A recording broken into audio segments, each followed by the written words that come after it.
బెల్లంకొండలో bumper offer 3,75,00,000 G+2 4 BHK villa కొనండి.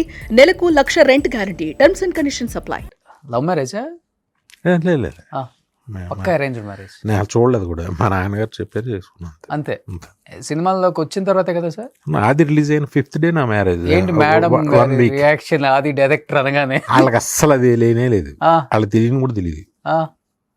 వాళ్ళ kind of family. అవునా? మా మామగారు గవర్నమెంట్ ఎంప్లాయీ, వాళ్ళకి సినిమాలు గొడవ ఏం ఉండదు. ఇప్పటికీ మా ఇంట్లో ఏం ఉండదు అసలు. కాకపోతే నా సినిమా రిలీజ్ అయిన రోజు మాత్రం పండగలాగా మొత్తం ఇల్లంతా డెకరేట్ చేస్తుంది నా వైఫ్. అంత తను ఫెస్టివల్లో ఉంటుంది. నా సినిమాలు చూసింది కూడా టీవీలో వస్తే చూస్తాను అంతే. లేకపోతే వెళ్తే చూస్తారు కానీ ఏం పెద్ద డిస్కషన్ ఏమి ఉండదు అసలు. ఆవిడ ఏం సీరియస్గా ఆ సినిమా కూడా ఉండదు. ఓకే. పిల్లలు అదే అలా ఏదో అదొక పెద్ద టాపిక్ ఏం కాదు, మామూలుగానే ఉంటాం. సో బయట వాళ్ళకే వినాయక్ డైరెక్టర్ ఉండదు, అది ఏముండదు. లో ప్రొఫైల్ బాగా. ఓ సెట్కి రారు అసలు. అంటే రాకూడదని వస్తారు. ఓకే, చూస్తారు. ఏ సినిమా ఇష్టం మేడంలో మీరు డైరెక్ట్ చేసింది? ఎప్పుడు నేను అడగలేదు, తను చెప్పలేదు. అసలు మీ మధ్య ఈ రొమాంటిక్ కన్వర్సేషన్ ఏమి ఉండదా సినిమాలు? ఏం కాదు కానీ ఏదో అంతా ఉంటుంది. సినిమాల్లాగే ఉంటుందా ఇంట్లో కూడా? మామూలుగా ఉంటుంది అంతే, ఏమి పెద్ద స్పెషల్గా. ఓకే, సరదాగా ఉంటాం అంతే అంతే. సో టైం స్పెండ్ చేస్తారు ఫ్యామిలీతో? నేను ఎక్కడికి వెళ్ళకపోతే ఇంట్లోనే ఉంటా. కిడ్స్కి బాగా టైం ఇస్తారు. సూపర్. వాళ్ళ ఎవరు నాకు, నేను ఇస్తా. సో పాప ఏం చేస్తున్నారు ఇప్పుడు? మా పాప తను BBA చేస్తుంది. ఓకే. మా బాబు కూడా. బాబు కూడా BBA, ఇద్దరు. కాకపోతే తను ఏంటంటే ఎలా ఉన్నాడంటే లండన్ వెళ్ళాడు, ఓ 6 months ఏదో కోర్స్ అంటాడు, ఓ 6 months ఉంటాడు, వచ్చేస్తాడు. ఓకే. మళ్ళీ ఏదో కోర్స్ ఉంటాడు. ఇప్పుడు ఎక్కడ ఉన్నాడు, థాయిలాండ్ పుకెట్ అని ఉంటుంది. అవునవును, పుకెట్. అవును, అక్కడ ఏదో నేర్చుకుంటానని వెళ్ళాడు. పెద్ద ఫ్యామిలీ కదా సార్ మీది? బాగా చాలా పెద్ద ఫ్యామిలీ. మా తమ్ముడు పిల్లలు కూడా, మా తమ్ముడు పిల్లలు అందరూ బాగా చదువుతారు, చాలా బాగా చదువుతారు. మా అబ్బాయి కన్నా వాళ్ళు బాగా చదువుతారు. అంటే ఇటు చాలా బాగా చదువుతాడు, కాకపోతే ఏ సీరియస్గా తీసుకోడు. సడన్గా ఓ రోజు గూగుల్కి ఏదో గూగుల్లో ఎవరు ఫ్రెండ్ ఉంటే వాళ్ళకి ఒక సాఫ్ట్వేర్ ఏదో డిజైన్ చేసి ఇచ్చాడు. ఇస్తే వాళ్ళంతా నెప్రిషియేట్ చేశారట. ఓకే. అది చెప్తాడు సడన్, నీకు గూగుల్కి సంబంధం ఏంటంట, ఊరికే డాడీ అంటాడు.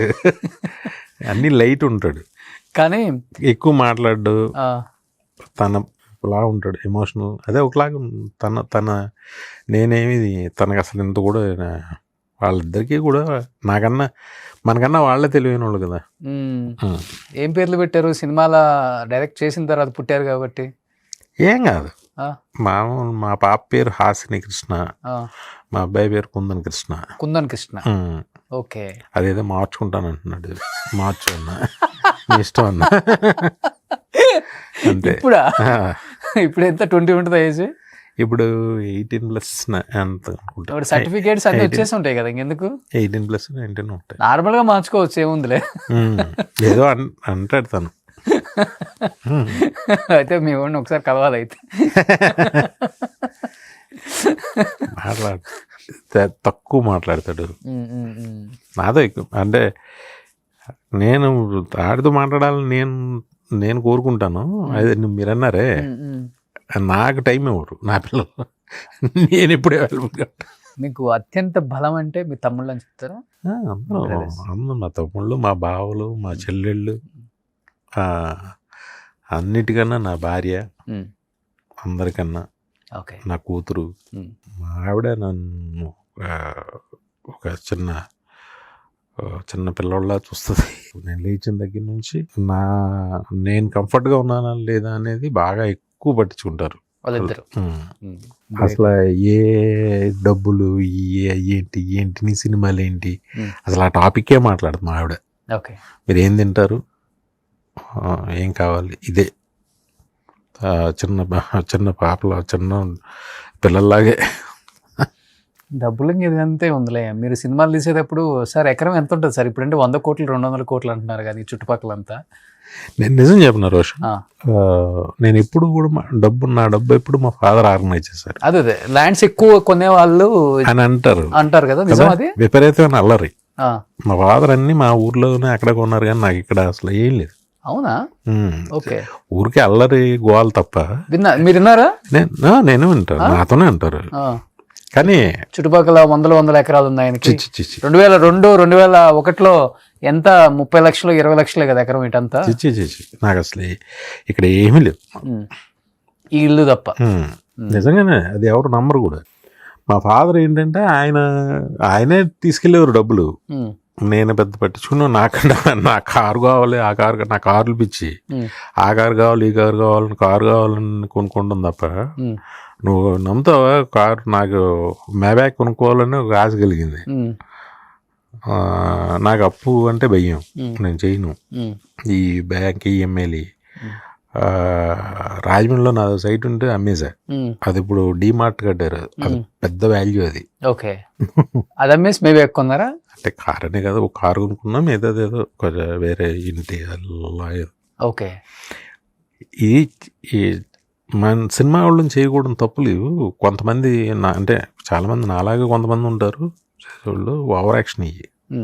ఇలాంటి ఇల్లు, అలాంటి కారు ఉంది సార్, ఇలాంటి ఇల్లు 1000 గజాల్లో ఇల్లు అంటే తప్పేం లేదు కదా, ఇలాంటి ఎకరాల్లో ఇల్లు కడుతున్నారు ఇప్పుడు. ఇలాంటి ఇల్లు, అలాంటి కార్లు ఎందుకు వేస్ట్, పనికిరానివి. సంపాదించింది దేనికి అలా అనుకునే కొంటాం. బయట ఏమో ఓ అల్లరి ఉంటుంది, మన దగ్గర అంత సీన్ ఉండదు. ఇప్పుడు ఊర్లో థియేటర్స్ ఉన్నాయా? ఉన్నాయి కదా. మా ఊర్లో ఒక థియేటర్ ఉన్నప్పుడు మా తమ్ముళ్ళకి అసలు జీరో నాలెడ్జ్ సార్ మీకు ఫైనాన్షియల్ మ్యాటర్స్ అంతా? నిజంగా. అవునా? అసలు మీ బ్యాంక్ బ్యాలెన్స్ అంతా కూడా చెప్పలేదు మీరు? నాకు నిజంగా తెలియదు. నాకు నిజంగా తెలియదు. ఎవరు అంటే మరి ఓవర్ యాక్షన్ అంటారు, బట్ నాకు నిజంగా తెలియదు. ఓకే, దాన్నే ఉందిలే, కొంతమంది అసలు పట్టించుకోరు సార్. నాకు నిజంగా మా తమ్ముడు చూస్తాడు, మా ఐటీ రిటర్న్స్ అప్డేట్ సంతకాలు పెడతా, అది చెప్పింది వింటాను తప్ప నాకు నిజంగా తెలియదు. మా పిల్లలు కూడా వాళ్ళకి ఏమైనా కావాలంటే వాళ్ళు బాబాయ్ అన్నాడు, బాబాయ్ నా కార్డులో డబ్బులే బాబాయ్ అంటారు. అంతే ఏదో పడుతుంటారు అలా. ఓకే, మీ తమ్ముళ్ళు కూడా అంత సపోర్టివ్ అప్పటి నుంచి ఇప్పటికి అలానే ఉన్నారు కాబట్టి. తమ్ముడు మా బావలు, మా బావలు బంగారాలు. మా నిజంగా మా ఎంత మంచి వాళ్ళు అండి, అంత మంచి వాళ్ళు అందరూ. మా అమ్మ నాన్న అదృష్టవంతులు, మంచి కోడళ్ళు, మంచి అల్లుళ్ళు. అంతే కదా. ఇప్పుడు మీరు మాకన్నా కూడా వాళ్ళ మంచి వాళ్ళు. మీరు ఫుల్ సపోర్ట్ ఆ టైంలో ఫ్యామిలీకి ఇచ్చారు, ఫ్యామిలీ ఆ సపోర్ట్ అదే కంటిన్యూ చేస్తుంది మీకు. సపోర్ట్ అంటే ఇంకంతే కదా, ఒక కడుపు నుంచి వచ్చాం. అవునా సార్, ఒకళ్ళు ఎదిగితే కదా మిగతా వాళ్ళందరూ మనల్ని పట్టుకొని వాళ్ళు కూడా పైకి వస్తారు. అది మీరు చేశారు, ఆ గ్రాటిట్యూడ్ వాళ్ళందరికీ ఉంది. మా బామ్మది పీక్ లో ఉన్నప్పుడు మేమందరం ఇలా వచ్చాము, ఇప్పుడు పీక్ లో ఉన్నా లేకపోయినా మేము అది కంటిన్యూ చేయాలి అనేది చాలా తక్కువ మందికి ఉంటుంది కదా సార్. పీక్ కాదు అంటే ఒక కెరీర్ పరంగానే లైఫ్ ని చూడకూడదు. ఈవేళ నేనేంటో ఇప్పుడు నన్ను జడ్జ్ చేసేయకూడదు. అవును, నిన్ను ఇప్పుడు జడ్జ్ చేసేయకూడదు. నేను అంతే. ఎలా జడ్జ్ చేసేస్తావు? రేపు ఏంటో కామన్ గా సొసైటీలో అదే కదా నడుస్తుంది. ఎలా జడ్జ్ చేస్తావు? అదే తప్పు చేస్తారు. డబ్బు ఉన్నప్పుడేమో ఒకలాగా ట్రీట్ చేస్తారు, డబ్బు లేనప్పుడు ఒకలాగా. ప్రాబ్లం లేదు, అలా చేయరు. నా డబ్బు అదే మీరు చాలా బ్లెస్డ్ అని చెప్తారు. నా డబ్బుతోనో, నా కెరీర్ తోనో, నా సినిమాలతోనో నన్ను ఎవ్వరూ చూడరు. ఇప్పుడేముంది, మళ్ళీ ఇంకొక సినిమా పట్టేస్తే మళ్ళీ బ్యాక్. అసలు అదే నాకున్న ఫ్రెండ్స్, నేను ఎందుకంటే ఎప్పుడు నాకు పెద్ద సక్సెస్ ఉన్నప్పుడు నేను హెచ్చులు చేయలే. నేను ఎక్కడికి వెళ్ళి అది ఇది ఏమి వాళ్ళు అలాంటి హెచ్చులు ఏం చేయలే. నాకంతా నేను స్టాప్ అవ్వాల్సి వచ్చింది. అయ్యా కాదు సార్, మీరు ఇప్పుడు సినిమా తీస్తానంటే ఒక 100 మంది రెడీగా ఉంటారు ప్రొడ్యూస్ చేయడానికి. నాకు I know your circle. Cinema ఉన్నా లేకపోయినా, తీసినా తీయకపోయినా ఎప్పుడు మీ ఫ్లోర్ అంతా నిండిపోయి ఉంటది. పెద్ద పెద్ద బిల్డర్స్, కన్స్ట్రక్షన్ బిల్డర్స్, నాకు తెలిసిన ఫ్రెండ్స్ కూడా ఆయనకు ఫ్రెండ్సే, పేర్లు వద్దు కానీ. ఆయన సినిమా తీస్తానంటే ఎవరు మన అచ్యుత్ గారు ఎంతో మంది అచ్యుత్ గారే బిల్డర్స్ అంటే ఎవరు ఉంటారు? అచ్యుత్ గారు ఇప్పుడు బిల్డర్ అయ్యారు ఆయన యుఎస్ నుంచి వచ్చినప్పుడు ఆయన ఫస్ట్ హోటల్స్ కన్స్ట్రక్ట్ చేసేవాడు కదా దుబాయ్లో ఎక్కడో. మా బుజ్జికి ఫ్రెండ్ ఆయన. అలాగా మాలో ఉండి ఈ రోజు చాలా పెద్ద బిల్డర్ అయిపోయాడు. కాకపోతే ఆయనలో ఏ మార్పు లేదు పాపం. ఆయన అంత పెద్ద బిల్డర్ అయినా ఆయనలో చిన్న మార్పు కూడా లేదు. జీరో యాటిట్యూడ్, చాలా మంచి స్నేహితుడు ఆయన. అవును, గ్రేట్.